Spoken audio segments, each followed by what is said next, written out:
어느 마을에 정직한 젊은이가 살았다. 그는 어느 날 마을 빵 가게에서 사온 빵을 먹다가 빵 속에 금화가 하나 들어있는 것을 발견하고 깜짝 놀랐다. 그 젊은이는 금화를 들고 빵 가게로 달려갔다. 빵 가게 주인은 나이 많은 할아버지였다. 젊은이가 할아버지에게 금화를 보이며 말하였다. 이 금화가 빵 속에 들어 있었습니다. 자, 받으세요. 그럴 리가 없는데. 할아버지는 고개를 갸웃거리며 젊은이를 쳐다보았다. 빵 속에서 금화가 있을 까닭이 없지 않은가? 나는 이걸 받을 수 없어.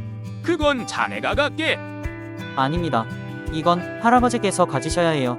젊은이, 자네는 그 빵을 샀어. 그리고 금화는 그 빵 속에 들어있었네. 그러니까 그건 자네 거야. 나는 그 금화를 받을 수 없네. 설마 나보고 정직하지 못한 사람이 되라는 건 아니겠지? 저도 금화를 가질 수 없습니다. 저는 빵을 산 것이지 금화를 산 것이 아니니까요. 할아버지께서는 설마 저보고 정직하지 못한 사람이 되라는 건 아니시겠지요? 호, 이런 사람을 봤나? 두 사람은 서로 금화가 자기 것이 아니라고 주장하기를 그치지 않았다. 이 이상한 다툼은 다른 사람들의 관심을 끌게 되어 여러 사람들이 이 두 사람 곁에 모여들었다. 금화는 자네 것이야. 아닙니다. 저는 이걸 꼭 할아버지께 돌려드려야 합니다. 그들이 이렇게 밀고 당기고 실랑이를 하고 있을 때 그걸 보고 있던 한 신사가 두 사람에게 말했다. 두 분, 제게 좋은 생각이 있습니다. 말씀해 보시지요. 두 분 다 행복해지는 방법은 이렇습니다. 먼저 젊은이는 정직한 마음으로 금화를 할아버지께 드립니다. 젊은이는 빵을 산 것이지 금화를 산 것이 아니니까요. 그러나 그렇게 하면 내가 부정직해지는 게 아니오. 라고 할아버지가 묻자 신사는 그렇지 않습니다. 할아버지는 그 금화를 잠시 받기만 하시는 겁니다.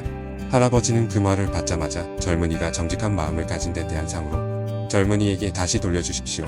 그러면 할아버지는 자기 것이 아닌 금화를 차지한 부정직한 사람이 되지 않을 수 있습니다. 아, 그거 좋은 생각이네요. 라고 구경꾼들도 외쳤다. 그러자 할아버지는 마지못해서 정 여러분들의 의견이 그러시다면 금화를 받겠습니다. 젊은이 금화 이리 주게. 그러나 금화를 받은 할아버지는 그것을 젊은이에게 곧 되돌려주지 않고 금화를 가진 채 빵 가게 안쪽에 있는 방으로 들어가 버렸다.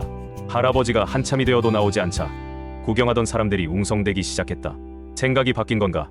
정직한 채 하더니 금화를 막상 받고 보니 욕심이 나는 모양이군. 방으로 들어간 할아버지는 오랫동안 밖으로 나오지 않았다. 그러자 시시하다고 실망한 구경꾼들 중 몇 사람은 자리를 떴다.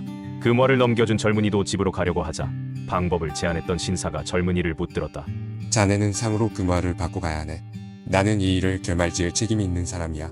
나와 함께 잠시 기다려주게나. 그러자 젊은이는 고개를 저었다. 정직이 반드시 금화로 보상받아야 하는 것은 아닙니다. 정직은 금화보다 값진 것입니다. 그거야 물론이지. 하고 신사가 말했다. 물론 정직은 금화보다 가치가 있는 거야. 따라서 자네는 금화를 받건 받지 못하건 이미 가치 있는 사람이야. 그렇지만 내 느낌에 할아버지의 행동에는 무언가 비밀이 있는 것 같아. 그러니 잠시 더 기다려보세나. 이때 할아버지는 가게 방 안에서 그들이 나누는 대화를 가만히 듣고 있었다. 조금 있다가 할아버지가 밖으로 나왔는데 할아버지 손에는 젊은이가 건넨 금화와 함께 여러 장의 문서가 함께 들려 있었다. 몇 명의 구경꾼들의 시선이 집중된 가운데 할아버지가 말했다. 여러분, 나는 이제 너무 늙어서 빵 가게 일을 더 이상 하기 어려운 형편이 되었습니다. 저에게는 아내도 없고 자식도 없습니다. 그래서 제가 평생 동안 모아놓은 재산을 어찌하면 좋을까 하고 곰곰이 생각해 보았습니다. 할아버지는 계속 말을 이어갔다. 나는 정직이야말로 세상에서 가장 귀한 덕목이라고 생각해 왔습니다. 그래서 정직한 사람을 하나 찾아서 나의 돈과 이 가게를 맡기고 싶었는데 그런 사람을 고르는 방법을 알 수 없었습니다. 생각다 못해 나는 가끔씩 금화를 넣은 빵을 만들어 팔았습니다. 사람들은 침을 꼴깍 삼키면서 할아버지의 말에 귀를 기울였다. 금화를 넣어 판지 개수로는 3년, 금화의 개수로는 수백 개가 나갔지만 아직까지 빵 속에서 금화를 발견했다고 제게 가져온 사람은 없었습니다. 그런데 오늘 이 젊은이가 처음으로 금화를 가지고 찾아온 것입니다. 여러분, 저는 거짓말을 했습니다. 이 금화는 제 것입니다. 할아버지는 젊은이에게 다가가 어깨를 껴안으며 말했다. 젊은이의 정직함은 이미 여기 모인 여러 사람들 앞에서 잘 증명이 되었네. 나는 자네에게 내가 그동안 평생 모아놓은 금화와 돈을 줌으로써 자네의 정직함을 칭찬하고 싶네. 그리고 이 가게도 자네가 맡아주면 참 고맙겠네. 자네가 좋다면 이 늙은이를 아버지로 여겨주면 더 고맙겠네. 구경하던 사람들이 박수를 치며 정직한 젊은이를 축하해 주었다. 할아버지는 금화를 매만지며 말했다. 그렇지만 이 금화만은 내가 갖도록 허락해주게나. 내가 빵 속에 금화를 넣고도 안 넣었노라고. 거짓말을 한 증거가 될 테니까 말이야. 즐거운 거짓말, 정직한 젊은이를 찾아낸 거짓말의 증거로, 그리고 자네를 아들로 맞은 기념품이 될 이 금화를 내가 죽거든 내 가슴에 꼭 올려놓아주게. 천국에 가서도 자네의 정직함을 생각한다면 내 행복이 몇 백배로 커질 것 같으니까 말이세. 우리나라 사람도 부정직을 죄로 여기고 서양 사람도 부정직을 죄로 여긴다. 그러나 서양인들이 부정직을 살인이나 강도와 같은 의미의 죄로 여기는데 비해 우리는 부정직을 그보다는 한 단계 낮은 죄로 여긴다는 점이 다르다.